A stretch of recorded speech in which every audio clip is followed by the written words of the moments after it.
Bom dia, nono ano. Gente, hoje nós vamos aprender a tabela periódica, que é o nosso segundo capítulo da apostila 2, para a gente poder terminar essa apostila. Vocês já viram a tabela periódica? A gente já trabalhou em sala, né? Até antes da quarentena, a gente já pegou uma tabela um dia na sala, aprendeu a identificar os elementos, onde eles estavam, massa, número atômico. Então, vocês sabem mais ou menos ali trabalhar com a tabela. Só que vocês não sabem a funcionalidade de uma tabela periódica, tipo, tudo que você consegue identificar a partir dela, que é muita coisa, a gente tem muita propriedade, muita característica do elemento que a gente consegue ver através da posição dele na tabela periódica, isso que a gente vai aprender hoje. A tabela, então, é uma forma organizada dos elementos químicos. Eles não estão lá de qualquer jeito, né? Eles estão nos lugares que eles estão por um motivo. Então, isso a gente vai aprender hoje também. Só que antes de começar a identificar a nossa tabela periódica atual, vamos ver aqui, ó, como que começou essa tabela, como que ela foi descoberta, como que ela foi elaborada, né, gente, montada. Então, desde a antiguidade, alguns elementos como ouro, prata, cobre, esses elementos já eram conhecidos. E a partir de então, os alquimistas da época faziam muitas experiências, né? Então, uma experiência que um alquimista em especial fez foi o tratamento da urina e ele encontrou o elemento fósforo isolado. Então, a partir daí, a partir dessa descoberta do elemento fósforo, que começou essa necessidade de organizar os elementos que eram conhecidos na época, de uma forma que eles ficassem organizados mais claramente, né? Que ficassem dispostos ali todos os elementos que eles conheciam. Então, o primeiro modelo que eles tentaram chamava tríade, e essa tríade foi proposta por Johann Wolfgang. Como que era essa tríade, gente? Ele pegava 3 elementos que tinham propriedades semelhantes, propriedades parecidas, por exemplo, cloro, bromo e iodo. Esses 3 elementos, vou chamar de primeiro, segundo e terceiro. O bromo era o segundo elemento. Então, ele afirmava que esse bromo, ele era a média aritmética, a massa dele era a média aritmética da soma das massas do primeiro elemento e do segundo e do terceiro elemento, no caso, o cloro e o iodo. No caso do bromo, cloro e iodo, dava certo. O problema é que essas tríades, elas não davam certo na tabela toda. Então, por coincidência, em alguns elementos funcionava, mas em outros não. Então, não podia ser um modelo, né? Não podia ser organizado desse jeito. Então, as tríades, elas foram ignoradas. Depois, veio outro cientista, chamado Alexandre Champcourtois, e ele elaborou um parafuso telúrico. O que era esse parafuso telúrico? Ele colocou os elementos químicos em uma espiral traçada na parede de um cilindro a partir de crescimento de massa atômica. O modelo que ele propôs também não foi para frente, não foi aceito. Só que o Alexandre, ele acertou em uma coisa, porque ele organizou os elementos em grupos de 7. Vocês vão ver que a gente vai trabalhar com grupos de 7, né? Na verdade, períodos de 7. Então, ele teve uma ideia ali mais ou menos certa, mas o modelo dele também não foi aceito. Depois veio o John Newlands e ele fez uma tabela em grupos de 8, uma montagem em grupos de 8. Ele separava os elementos em grupos de 8 elementos. Tanto esse último cientista, como o Alexandre, quanto o Johann, eles organizavam os elementos a partir de massa atômica, né? Então, tinha essa característica em comum aqui. Só que a tabela periódica começou a ser elaborada de uma maneira correta e para a gente poder utilizar hoje, que é a tabela atual, a partir do Mendeleev. Mendeleev foi um cientista que ele pegou os elementos, na época do Mendeleev já eram 63 elementos conhecidos. Ele pegou cada um dos elementos e fez cartinhas para cada um. Então, aqui, por exemplo, o cálcio. O que ele colocou na cartinha do cálcio? Ele colocou a massa, o número atômico e colocou outras propriedades periódicas também que o elemento tinha. Feito isso, feito uma cartinha para cada um, ele começou a organizar esses elementos em famílias, tipo em grupos na vertical. Esses grupos que ele organizava eram de elementos que tinham propriedades semelhantes. Só que o Mendeleev, ele falava que ele organizou os elementos dele a partir de massa atômica. Então, ele afirmava que as propriedades dos elementos eram funções de massas atômicas. Então, eles estavam organizados a partir de massas atômicas. O que difere do nosso modelo? Vou até colocar aqui uma foto para vocês verem o modelo do Mendeleev. Olha aqui, ó. Ele organizou, sim, esse aqui era a tabela periódica da época dele, né, proposta por Mendeleev, e a partir dela que a gente utiliza a nossa tabela hoje. Então, ela foi uma base muito importante para a tabela periódica atual. O erro dessa tabela é que os elementos químicos, eles não estão em função de massas atômicas. Eles estão em funções de números atômicos. Aí é o que a tabela atual nos propõe, a partir desse cientista que se chamava Henry Moseley. O Henry, ele propôs que os elementos, as propriedades dos elementos eram funções periódicas de números atômicos. Então, a diferença entre a tabela do Mendeleev e a tabela do Henry Moseley é essa diferença aqui de massa atômica e número atômico. E realmente a nossa tabela atual, os elementos, as propriedades dos elementos estão em funções de números atômicos. Inclusive, os elementos aumentam de acordo com seus números atômicos na tabela periódica. E lembrando que podem existir dois elementos com a mesma massa, por isso que isso aqui não funcionava. Mas não podem existir dois elementos com o mesmo número atômico, isso nunca. Então, o número atômico é uma característica unitária de cada um dos elementos. Então, a tabela periódica é organizada de acordo com os números atômicos. Aí eu coloquei aqui agora uma tabela periódica para a gente trabalhar. Para a gente começar a entender como que esses elementos são organizados. Então, primeira coisa, a tabela periódica atual, ela é organizada em grupos ou famílias. Quem são grupos ou famílias? Grupos ou famílias são as colunas aqui, ó, verticais da minha tabela. Então, o grupo 1A ou 1 é a família 1. O grupo 2A ou apenas 2 é a família 2. O grupo 13 ou 3A é a família 3. Por que tem essa diferença de 3A e 13? Algumas tabelas periódicas, elas vêm organizando em 1, 2, 3, 4, 5 até 18. E uma maneira muito usual é a gente separar elas em famílias A e famílias B, porque são elementos diferentes. Então, esse aqui é o jeito mais usual, ó. 1A, 2A, 3A, 4A, 5A, 6A, 7A e 8A. Mas todos os elementos que estiverem dispostos em linhas verticais são famílias. Essas famílias a gente pode chamar de família, ou grupo, ou coluna, tá? Tudo tá certo. E aqui na minha linha horizontal são os períodos. Então, por exemplo, ó, o lítio, o berílio, o boro, o carbono, o nitrogênio, o oxigênio, o flúor e o neônio, todos estão no segundo período. Mas o que é isso, então?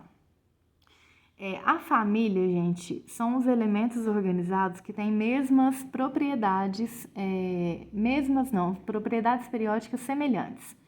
Então, todos os elementos da família 1A têm propriedades periódicas semelhantes. Todos os elementos da família 2A têm propriedades periódicas semelhantes. Agora, no período, eles não têm propriedades semelhantes, mas eles têm mesmo números de camadas eletrônicas. Então, vamos colocar isso aqui, ó. Os períodos, então, são as nossas linhas horizontais e os elementos que estão em um mesmo período, tipo aqui, ó, em um mesmo período, eles não possuem. Vou colocar características ou propriedades, gente. Vou colocar características. Eles não possuem características semelhantes. O que esses elementos no mesmo período eles apresentam? Eles apresentam mesmo número de camadas eletrônicas.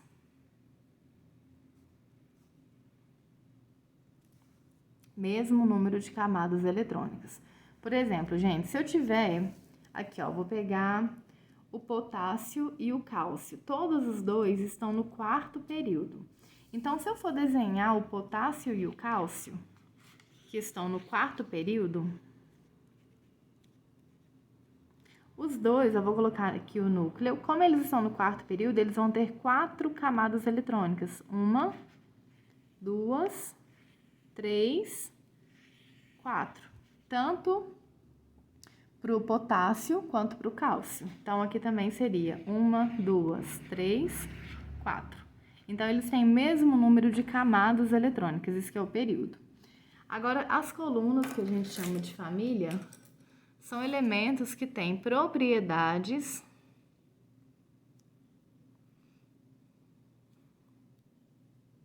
semelhantes. Por isso que a gente chama de família. Por exemplo, quem tem irmão, o seu irmão tem alguma característica que é semelhante a você, né? Seja fisicamente ou comportamental.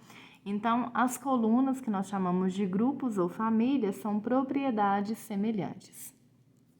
Aí nós temos 2 tipos de família aqui, ó. Nós temos as famílias A, que são essas aqui, ó, 1A, 2A, 3A, 4A, 5A, 6A, 7A e 8A. Nós temos as famílias B, que são essas aqui do meio, ó. As famílias A, nós vamos chamar elas de elementos representativos. E os elementos da família B são chamados de elementos de transição. Aí, gente, tem 2 tipos de elementos de transição aqui, ó, que é da família B. Porque observa que a gente tem 2 períodos finais aqui, ó, e os B são esses aqui, ó, daqui até aqui. Esses que estão na parte de cima, nós chamamos de elementos de transição externa. E esses que estão aqui soltos aqui embaixo, nós chamamos de elementos de transição interna. Por que eles estão aqui embaixo? Porque eles não cabiam aqui. Esses elementos de transição interna, essa primeira linha, são os elementos aqui da família 6, ó. E o da segunda linha da família 7, mas não cabia nessa organização, então eles foram colocados embaixo. Além de toda essa classificação, então, vamos só dar uma olhada aqui para ver se a gente entendeu. Ó, o cloro. O cloro, gente, ele tá na família 7A, no primeiro, segundo, terceiro período. Então, o que eu posso afirmar sobre o cloro? Se ele está na família 7A e no primeiro, segundo, terceiro período, eu posso afirmar que ele tem quantas camadas eletrônicas? Ele tem 3 camadas eletrônicas, porque ele está no terceiro período. Agora, a família dos elementos representativos, gente, isso vale para os elementos representativos. A família que ele está te conta quantos elétrons ele tem na camada de valência. O que é a camada de valência? Essa última camada aqui, ó, a última. Então, no caso do cloro, ó, ele seria um elemento assim, ó, núcleo. Aí ele teria 1, 2, 3, ó, 3 camadas eletrônicas, já que ele está no terceiro período. Nessa última camada eletrônica dele, a família, como ele está na família 7A, vai te contar quantos elétrons ele tem na camada de valência. Isso vale para elementos representativos, certo? Bom, agora, gente, continuando, vamos ver então sobre as famílias 1A, 2A, 3A, 4A, 5A, 6A, 7A e 8A. O que são essas famílias? A família 1A, nós chamamos os elementos da família 1A de metais alcalinos. Ou seja, o lítio, o sódio, o potássio, o rubídio, o césio, eles são chamados de metais alcalinos. E o que eles têm em comum? Que características eles têm iguais, né, para eles poderem ter sido colocados em uma mesma família? Todos os elementos da família 1A, eles têm um elétron na última camada, eles são sólidos e eles conduzem bem calor e eletricidade. E são elementos que reagem violentamente com a água, por isso que o nome, ó, alcalinos, tá? Os elementos da família 2A, no caso, quem são os elementos da família 2A? Berílio, magnésio, cálcio, estrôncio, bário e rádio. Todos os elementos da família 2A, nós chamamos eles de metais alcalinos terrosos. O que tem de comum entre esses elementos da família 2A? Eles têm 2 elétrons na última camada e eles são sólidos metálicos mais duros do que esses aqui. Esses aqui são mais macios, esses aqui são mais duros. Eles conduzem bem calor e eletricidade, reagem com água também, né? São alcalinos, mas não tão violentamente quanto os metais alcalinos lá da família 1A. Os elementos da família 3A são aqui, ó. Boro, alumínio, galho, índio, tálio e niônio. Esses elementos, gente, da família 3A, eles são chamados de elementos da família do boro. Da 4A, nós vamos chamar de elementos da família do carbono. E da 5A, elementos da família do nitrogênio.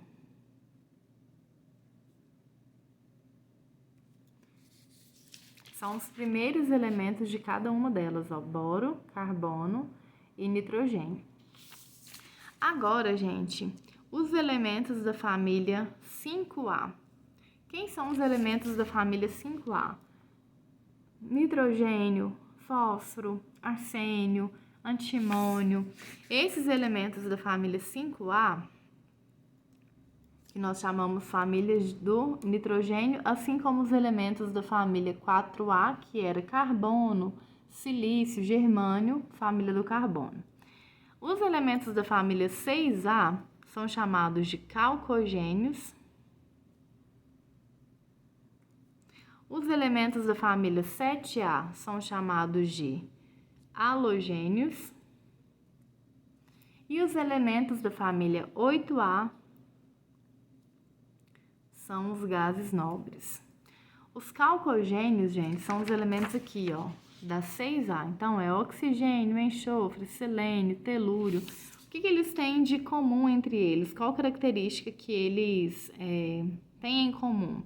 Todos os elementos da 6A nós chamamos de elementos formador de compostos de cobre. Então, calcogênio vem a partir dessa frase, formador de compostos de cobre. Esses elementos, eles reagem com hidrogênio e produzem ácidos. No caso do halogênio, que são os elementos da família 7A, que é o flúor, o cloro, o bromo, eles são compostos encontrados formadores de sais. Como aqui eram formadores de cobre, aqui são formadores de sais, tipo sal de cozinha, que é o NaCl. Os halogênios, eles também reagem com hidrogênio e produzem ácidos. E o 8A, família 8A, que são os gases nobres, são elementos pouco reativos. O que é elemento pouco reativo? Ele não se junta com os outros elementos da tabela para formar um composto. Por exemplo, a gente sabe que o sal de cozinha é o NaCl, então ele foi uma junção entre o sódio, que está na família 1A, com o cloro, que está na família 7A. Só que para que o sódio e o cloro se juntassem para formarem o NaCl, eles têm que ser elementos reativos. O que significa isso? Eles formam uma reação, eles formam um composto novo. Os elementos da família 8A, que são os gases nobres, eles são um pouco reativos, porque eles já são estáveis do jeito que eles estão. Então, eles são encontrados na natureza, normalmente em forma de gases, né? E eles são espécies monoatômicas, tipo o hélio vai aparecer sozinho, o neônio sozinho, o flúor nunca vai aparecer sozinho, porque ele tem que ter outro elemento para ele poder ficar estável. Então, ou ele aparece flúor 2, ou ele aparece HF. Então, eles formam compostos menos os da família 8A, que são os gases nobres. Atualmente, porque durante muito tempo foi determinado que gás nobre não reagia com nenhum elemento da tabela. Realmente eles têm baixíssima reatividade. Só que atualmente já foram sintetizados em laboratório alguns compostos nobres pesados, tipo tetróxido de xenônio, que é onde o xenônio ele se combina com oxigênio, tá? Mas as características dos gases nobres é isso, essa baixa reatividade de não formarem compostos com outros elementos da tabela. Continuando, gente.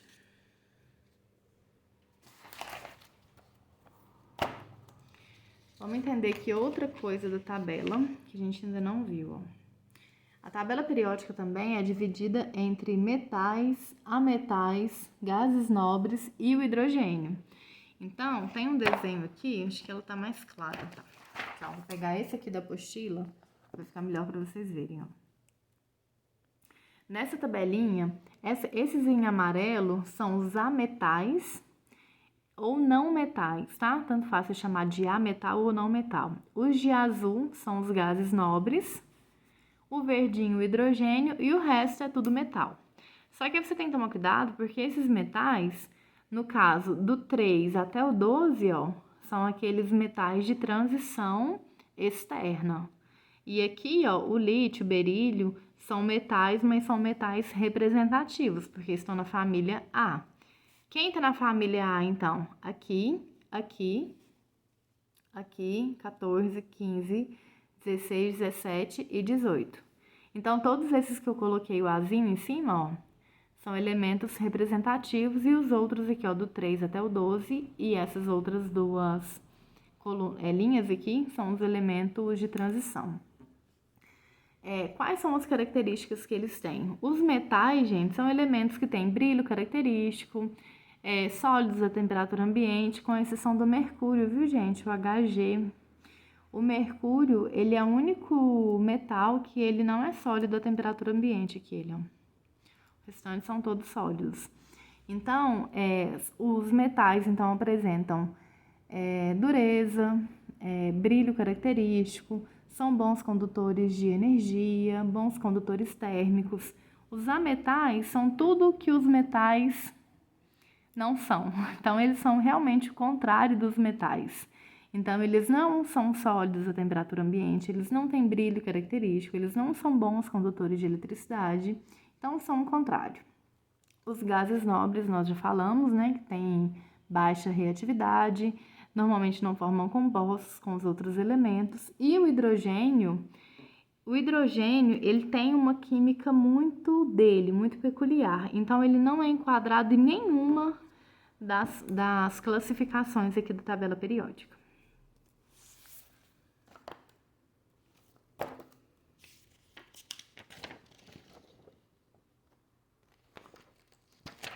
Gente, o que eu falei, ó, aqui na apostila também, sobre aquelas famílias As, que eram os elementos representativos.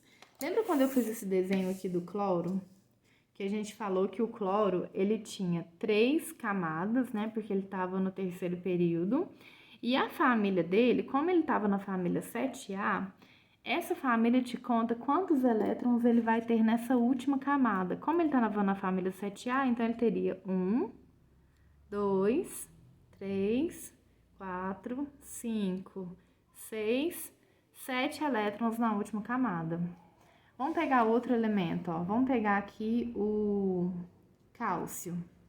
O cálcio está no primeiro, segundo, terceiro, quarto período. Então, o cálcio, ele teria 1, 2, 3, 4 camadas eletrônicas, porque a quantidade de períodos te conta quantas camadas eletrônicas ele tem. Como ele está na família 2A, significa que ele tem 2 elétrons na última camada. Então, isso que eu falei aqui vale para os elementos representativos, tá? O número da família indica quantos elétrons eles têm na camada de valência. Então, por exemplo, ó, o telúrio. O que a gente pode falar sobre o telúrio? A gente pode falar que ele tem 1, 2, 3, 4, 5. Ele tem 5 períodos, então ele tem 5 camadas eletrônicas, ele está no 5º período. E se ele está na 6A, nessa última camada dele, ele tem 6 elétrons. Gente, eu vou encerrar o vídeo e vou fazer outro com alguns exercícios, tá?